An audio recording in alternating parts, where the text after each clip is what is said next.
Hello everybody, Jeremy Latham here. I'm the hip surgeon.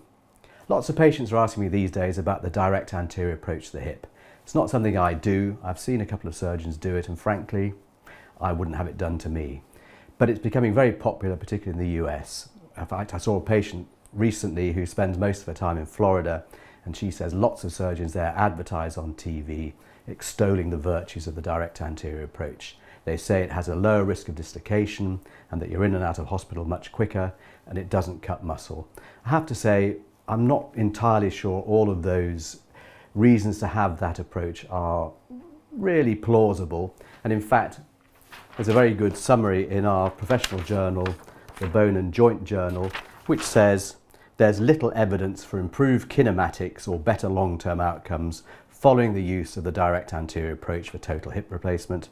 There is a steep learning curve with similar rates of complications, length of stay and outcomes. So if you're thinking about having this operation done, ask your surgeon these questions. Why did he start doing it? When did he start doing it? How many has he done? And what's his complication rate? Only then would you know whether that surgeon has the skills and currency to do that operation safely for you. As always, if you've got any questions, please get in touch, either through the website or via my secretary. Her details will follow at the end of this video. I'm Jeremy Latham and I'm the hip surgeon.